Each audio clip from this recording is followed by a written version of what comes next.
ये चिंगारी अब आग बन चुकी है और इसको भभकाने का काम, हवा देने का काम हम करेंगे। आरक्षण के खिलाफ छिड़ी जंग। महज 3 दिनों में ही 50 लाख से भी ज्यादा लोगों ने किया समर्थन। 15 अगस्त के बाद दिल्ली जाम करने की तैयारी। तमाम छात्रों का एक ही नारा, तिलक तराजू और तलवार, अब नहीं सहेंगे अत्याचार।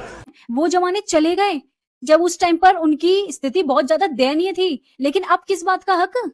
ऐसे कौन सी मेहनत है जो रिजर्वेशन वाला नहीं कर पाता है? भाई 95% जनरल कैटेगरी वाला एक नौकरी करता है छोटी सी, और 35% वाला डॉक्टर बना होता है। ये कैसा हक है? मतलब आप जरा सोचो, नीट लीक पेपर से जो बच्चा कुछ भी बन जाता अपने भविष्य में, कोई बड़ा तबका ले लेता लीक पेपर से, तो वो किसी और के लिए कितना खतरनाक हो सकता था। लेकिन रिजर्वेशन से बिना मेहनत के 35% में इतना बड़ा डेजिग्नेशन लेने वाले, वो किसी के लिए खतरनाक नहीं है। आरक्षण हटाओ आंदोलन के फेसबुक पेज पर 5.5 मिलियन फॉलोअर हो गए। लेकिन जरा ध्यान दीजिएगा कि जिस सीजेपी के प्रोटेस्ट में सामान्य वर्ग के छात्र हिस्सा लिए, सरकार से सवाल पूछा, धर्मेंद्र प्रधान का इस्तीफा लिया, नारेबाजी की, आज सीजेपी की ओर से एक शब्द भी आरक्षण हटाओ आंदोलन के पक्ष में नहीं बोला जा रहा है। जानते हैं क्यों? क्योंकि सीजेपी का एजेंडा पूरी तरीके से क्लियर था। ब्राह्मणवाद से आजादी के नारे उनके प्रदर्शन में लगे। ये बोलो ना कि बिना मेहनत की आदत हो गई है। यहाँ पे जनरल कैटेगरी वाला मर मेहनत कर पागल हो जाता है, तब भी उसको कुछ नहीं मिल पाता है। और यहाँ पे जो खासकर रिजर्वेशन वाले होते हैं, जिनको मिल जाता है सब कुछ, बिना मेहनत के सब कुछ मिलता है, वो लोगों के स्वास्थ्य के साथ, उनके भविष्य के साथ कितना खिलवाड़ करते हैं, ये चीज समझ नहीं आती आप लोगों को। हर चीज को समान नजरिए से देखिए ना भाई। रिजर्वेशन को हटाओ। शिक्षा के स्तर पर तो रिजर्वेशन अब होना भी नहीं चाहिए। हर बच्चा अपनी काबिलियत के हिसाब से आगे बढ़े, ना कि रिजर्वेशन के हिसाब से, ना कि कोई दया दिखाकर। अगर आप इस काबिल हो तभी डॉक्टर बनोगे, आप काबिल हो तभी टीचर बनोगे, तभी आपका भविष्य उज्जवल होगा। इसके मुताबिक नहीं कि आपकी जात ऐसी है, आपको रिजर्वेशन मिल रहा है, 35% पे टीचर बन रहे हैं, तभी तो कुछ लिख नहीं पाते हैं। डॉक्टर ऑपरेशन में क्या कुछ कांड कर देते हैं। तो भाई रिजर्वेशन बहुत खतरनाक है। हम जनरल कैटेगरी वालों के लिए तो है ही है, और जनता के लिए भी है। तुम्हारी भलाई के लिए कह रहे हैं, रिजर्वेशन को हटाओ और शिक्षा के स्तर पर बराबरी लाओ, समानता लाओ। स्वर्ण समाज और ओबीसी समाज के बच्चे फांसी नहीं लगा रहे रिजर्वेशन के कारण, या मर नहीं रहे हैं। जो हकदार व्यक्ति है वो क्लर्क बन रहा है, घर में बैठा है, और 40% वाला डॉक्टर बन रहा है। इस देश की स्थिति आप तो समझ रहे हैं। उसके बाद भी आज देश विदेश क्यों भाग रहे हैं इंसान स्वास्थ्य के लेकर के, ऑपरेशन को लेकर के, और किसी भी मेडिकल ट्रीटमेंट को लेकर के क्यों विदेश भाग रहा है? आपको अपने ही लोगों में भरोसा नहीं है क्या? आपको अपने लोगों में भरोसा नहीं, तभी आप भाग रहे हैं।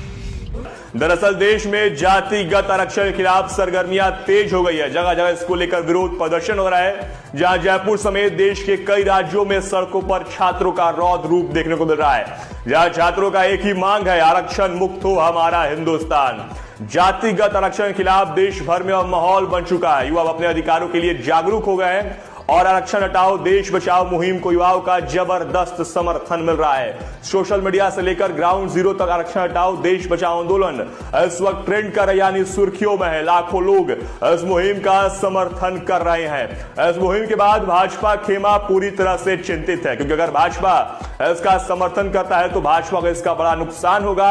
अगर भाजपा इसका विरोध करता है तो भाजपा के कोर वोटर्स यानी स्वर्ण वर्ग के लोगों का विरोध भाजपा को सहना पड़ सकता है। यानी भाजपा के लिए आगे कुआं तो पीछे खाई वाली स्थिति उत्पन्न हो गई। इसी के साथ साथ स्वर्णों की इस एकजुटता के बाद कई तथाकथित बहुसंख्यक समाज नेताओं का भी होश उड़े हुए हैं, क्योंकि कैसे मुट्ठी भर स्वर्णों ने इस वक्त पूरे देश के राजनीतिक माहौल को परिवर्तित कर दिया है। दरअसल जब से आरक्षण हटाओ देश बचाओ नामक मुहिम की शुरुआत हुई है, तब से ही यह विषय चर्चा केंद्र बिंदु बना हुआ है। कलेक्टर को आरक्षण मिलना चाहिए क्या है? जो इंसान टैक्स भर रहा है उसको आरक्षण मिलना चाहिए, वो तो वैसे ही सक्षम है। अब आपका क्या राय है और क्या मत है, आप इसमें जरूर बताएं। अब सुनिए आप कि जैसे जैसे फॉलोअर बढ़ रहे हैं ना आरक्षण हटाओ आंदोलन के, वैसे वैसे अब सीजेपी सपोर्टरों को तकलीफ हो रही है। और जो कुछ टीचर वहां पर सीजेपी के मंच पर वो बयान दे रहे थे, कथित टीचर यूट्यूबर कह लीजिए, वो आज क्या कह रहे हैं, आरक्षण को लेकर एक पेज बना है, आरक्षण हटाओ आंदोलन सपोर्ट लोग कर रहे हैं, लेकिन मैं पूछना चाहता हूं कि आखिर क्या भेदभाव नहीं हुआ दूसरे समाज के लोगों के साथ? अरे भाई साहब, यूट्यूबर भाई साहब, यूट्यूबर शिक्षक भाई साहब, भेदभाव अगर हुआ तो यही कारण है ना कि वर्षों तक, इतने दिनों तक आरक्षण दिया गया। आज की परिस्थिति में बात कर लीजिए ना आप, अब तो भेदभाव मिट गया ना। अब किसी की हिम्मत है कि किसी को मंदिर जाने में से रोक दे? अब किसी की हिम्मत है कि किसी को पानी पीने से रोक दे? पहले भी नहीं रोकते थे। एक दो अपवाद स्वरूप चीजें छोड़ दी जाए क्योंकि आप उसको एजेंडा बना लेते हैं, तो पहले भी नहीं रोकते थे। आप कहते हैं कि वर्षों तक फलाने जाति ने अपने कुएं से पानी नहीं पीने दिया, तो बिना पानी पिए कैसे लोग वर्षों तक जीवित रह गए? सवाल तो यह भी है ना।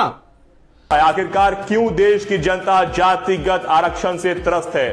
दरअसल आरक्षण के कारण देश के कई होनहार युवाओं का जीवन बर्बाद हो रहा है। जातिगत आरक्षण के कारण 40% आने वाला युवा कलेक्टर बन जाता है और 90% आने वाला होनहार युवा को चपरासी लेवल की नौकरी को पाने के लिए भी कड़ी मशक्कत करना पड़ता है। यही एक प्रखर कारण, जिसके कारण देश में इस वक्त जातिगत आरक्षण के खिलाफ माहौल बनते जा रहा है, जहां युवाओं का आक्रोश सरकार के प्रति साफ दिख रहा है। एक सवाल मेरा आपसे है कि क्या आप भी जातिगत आरक्षण के खिलाफ है? आपका वोट बैंक ज्यादा है, इस वजह से आपको लगता है कि सरकार से जो हम कहेंगे वो सरकार कर देगी, और वही सरकार कर भी रही है। धर्मेंद्र प्रधान का इस्तीफा चाहिए था, धर्मेंद्र प्रधान का इस्तीफा दिलवा दिए सरकार ने। यूजीसी के नए नियम के खिलाफ सामान्य वर्ग नाक रगड़ता रह गया कि भाई खाली नियम ही वापस करा दो। नियम तक वापस नहीं कराया इस मोदी सरकार ने और इस धर्मेंद्र प्रधान ने। मैं पीएम मोदी का विरोधी नहीं हूं, लेकिन बात तो सही है ना, और सच बोलना गुनाह थोड़ी है। यूजीसी के नए नियम के खिलाफ प्रदर्शन की अनुमति देश के अलग अलग हिस्सों में मांगते रह गए सामान्य वर्ग के लोग, नहीं मिला कई जगहों पर। लेकिन सीजेपी को जगह जगह प्रदर्शन की अनुमति मिल गई। अच्छा, इस राज्य में भी कर लो, अच्छा दिल्ली में भी कर लो, अच्छा यहां भी कर लो, और जब हाथ पकड़ाया तो सर पे चढ़ गई सीजेपी। आज मेरे कहने का मतलब यह है कि ठीक है, नहीं मिलते हैं फॉलोअर आरक्षण के खिलाफ बात करने पर, नहीं मिलते हैं व्यूज आरक्षण के खिलाफ बात करने पर, नहीं मिलते हैं सब्सक्राइबर आरक्षण के खिलाफ बात करने पर, लेकिन एक व्यवस्था के खिलाफ हम बात क्यों ना करें? हम क्यों ना कहें कि आरक्षण जो है उससे भेदभाव पैदा होता है? हम क्यों ना कहें कि कम नंबर लाने वाले को अगर एडमिशन मिल जाएगा, ज्यादा नंबर लाने वाले को एडमिशन नहीं मिलेगा, तो उस बच्चे की मानसिक स्थिति पर क्या गुजर रही होगी? हम क्यों ना सवाल पूछें? आज आरक्षण हटाओ आंदोलन पेज को बम्पर सपोर्ट मिल रहा है। मेरे कहने का मतलब यह है कि अगर सीजेपी को सिस्टम के खिलाफ बात करने की आजादी है, तो क्या आरक्षण के खिलाफ बात करने की आजादी हमें नहीं मिलनी चाहिए? और मेरा सवाल तो उन कलाकारों से भी है कि जो सीजेपी के पक्ष में वहां तो खड़े हो गए जंतर मंतर पर, लेकिन आरक्षण हटाओ आंदोलन के पक्ष में क्यों नहीं बोल रहे हैं? मेरा तो सवाल उन पत्रकारों से भी है जो ऐसे माइक लेके कंधे पर बैठ के प्रदर्शनकारियों के नाच रहे थे, क्रांतिकारी पत्रकार बन रहे थे, जो लुटिया रहे थे वहां पे कि हम क्रांतिकारी पत्रकारिता कर रहे हैं।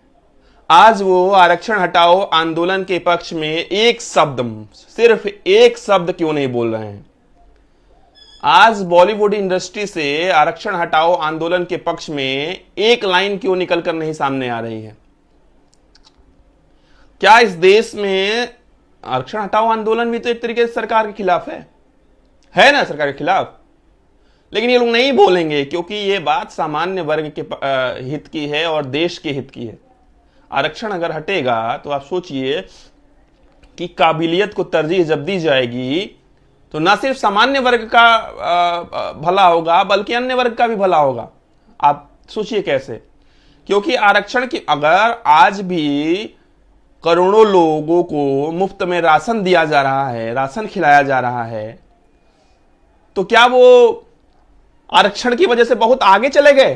इस वजह से उन्हें राशन दिया जा रहा है कि वो शिक्षित नहीं है, वो पढ़े लिखे नहीं है, वो रोजगार नहीं कर सकते हैं, वो आर्थिक रूप से कमजोर है, इस वजह से मुफ्त राशन दिया जा रहा है।